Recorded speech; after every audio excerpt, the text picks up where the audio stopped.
الذي كان بعباده خبيرا بصيرا تبارك الذي جعل في السماء بروجا وجعل فيها سراجا وقمرا منيرا أشهد أن لا إله إلا الله وحده لا شريك له وأشهد أن سيدنا محمدا عبده ورسوله الذي بعثه بالحق بشيرا ونذيرا وداعيا إلى الحق بإذنه وسراجا منيرا اللهم صل وسلم على سيدنا وحبيبنا وشفيعنا وقرة أعيننا ومولانا محمد وعلى آله وصحبه وسلم تسليما كثيرا أما بعد.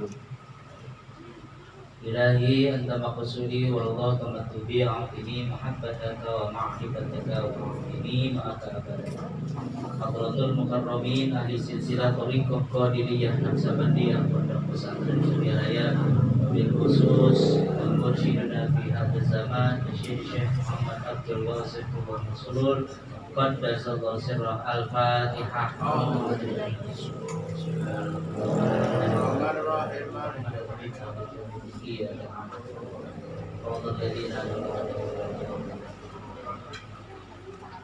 Sama-sama kita hormati para wakil takmir Syekh Mursyid Dr. Handas Kiai Haji Kamaluddin Ibnu Hajar Al-Hitami Mata'anallahu bihidayati, Kiai Haji Ahmad Syahroni Esos Mata'anallahu bihidayati, Ketua Manakib Tambun Bapak Haji Sofisto Mata'anallahu bihidayati, Mangku Manakib Bapak Muhammad Amri, para ikhwan dan akhwat hikmat Manakib Tambun yang dirahmati oleh Allah Subhanahu wa taala.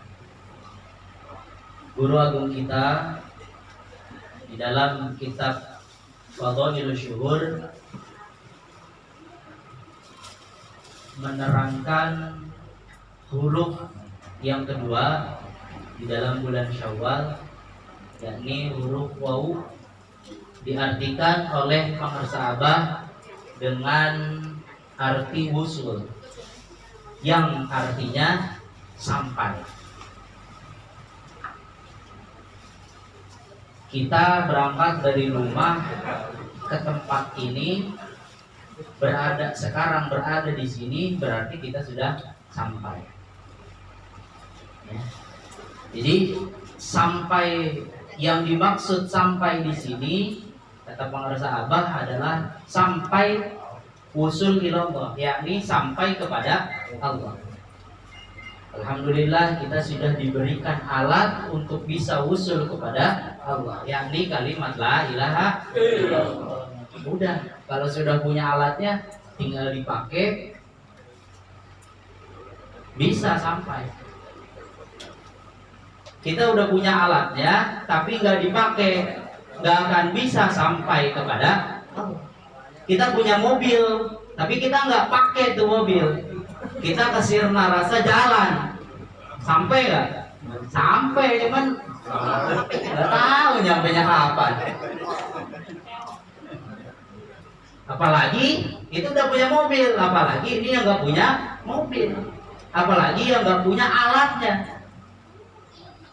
Jadi bersyukur sepenuh langit dan dunia kita dipertemukan dengan Syekh Mursyid, diberikan alat untuk bisa sampai kepada Allah. Pengarsa Abah juga mengutip perkataan Imam Yahya bin Madad radhiyallahu an, bahwasanya beliau berkata ulama itu ada 4. Ada ulama yang bertaubat, ada ulama yang zuhud, ada ulama yang rindu kepada Tuhannya, dan ada ulama yang sampai kepada Allah. Orang yang atau ulama yang bertaubat, ia terhijab dengan taubatnya. Setiap hari taubat aja, gak sampai-sampai, karena ia terhijab dengan taubatnya. Ibadahnya hanya sampai sekedar taubat saja, tidak sampai kepada Allah. Ada ulama yang zuhud, ia juga terhijab dengan zuhudnya. Ada ulama yang rindu aja sama Tuhan, ia juga terhijab dengan kerinduannya, nggak sampai-sampai. Rindu sama Ka'bah, cuma sekedar rindu saja, tapi tidak sampai ke Masjidil Haram, tidak sampai ke Ka'bah, tidak sampai ke Mekah.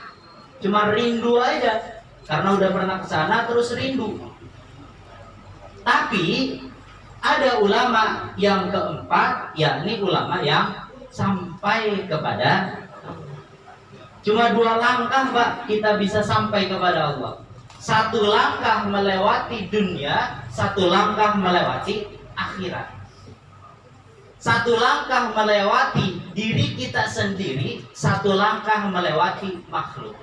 Kalau dalam kitab Tijanud Darori, definisi makhluk itu masih wokok. Apa-apa yang selain Allah itu semuanya makhluk.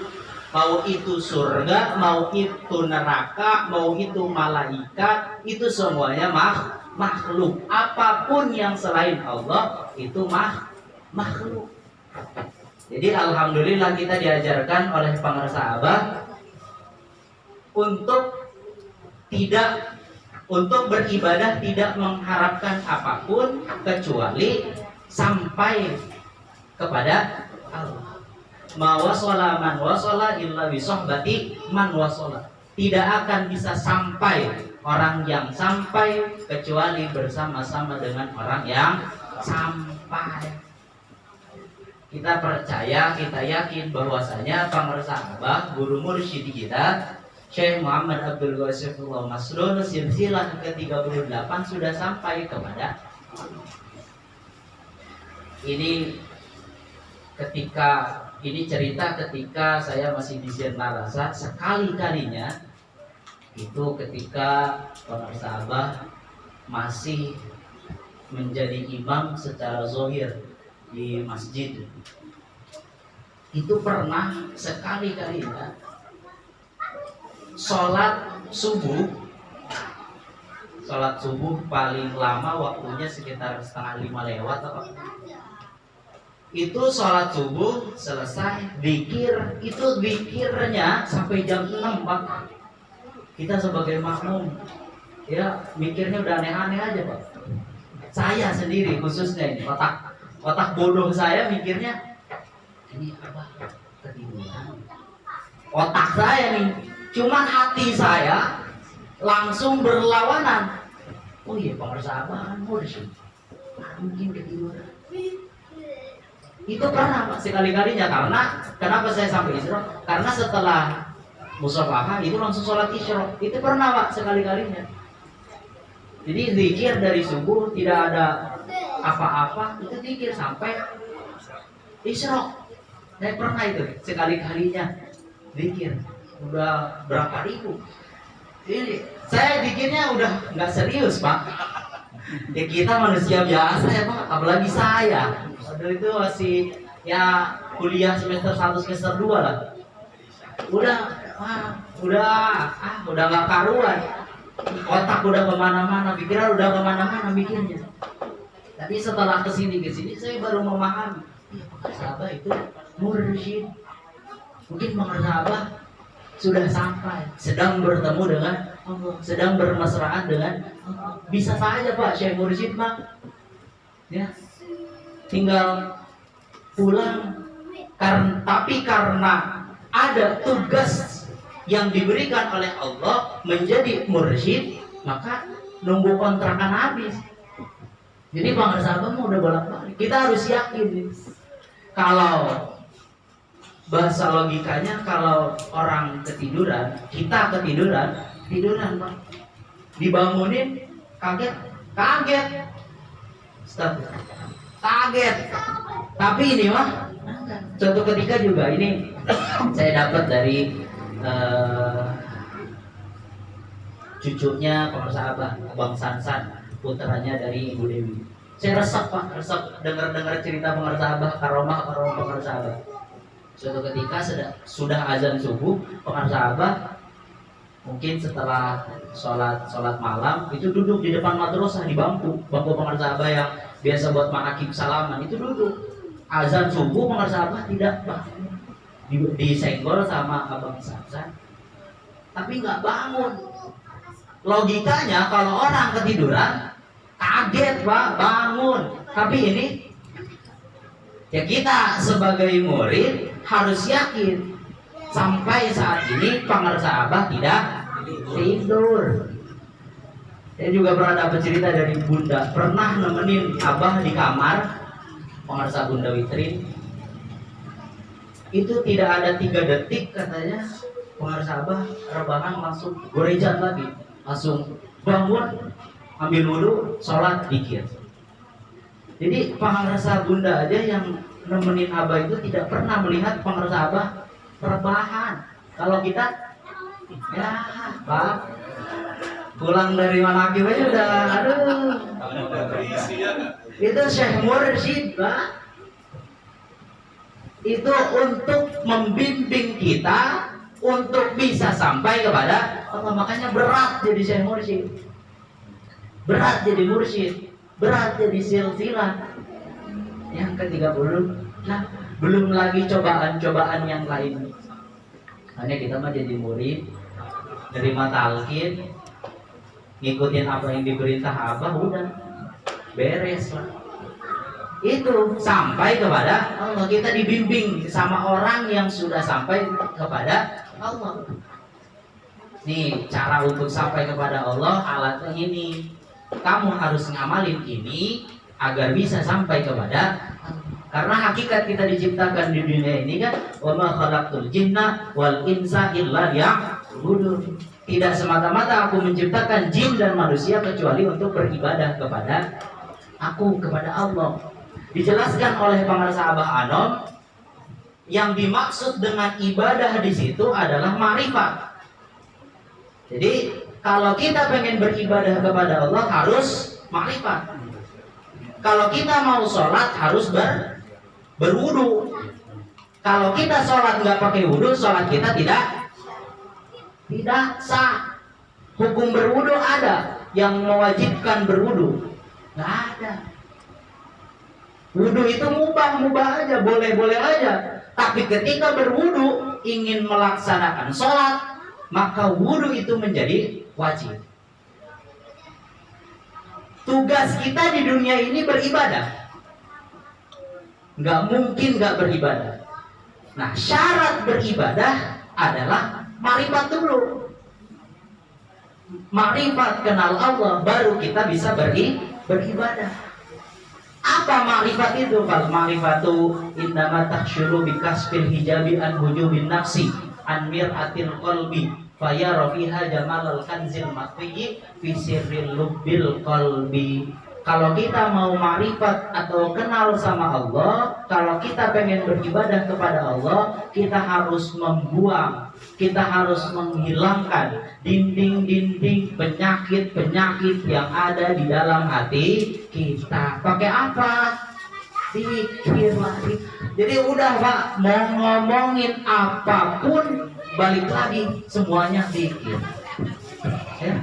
Mau ngomongin apapun itu, ilmu pengetahuan apapun itu, pasti balik lagi ke zikir. Karena ini udah pokok.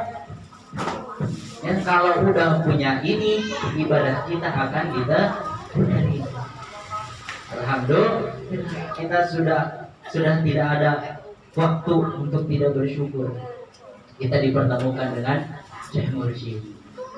Pangarsa Abah juga mengutip dalam kitab Fadhailus Syuhur, mengutip firman Allah kepada Syekh Abdul Qadir. Kata Allah, ya Ghaisil Aqdha, tidurlah di sisiku, jangan tidur seperti orang kebanyakan,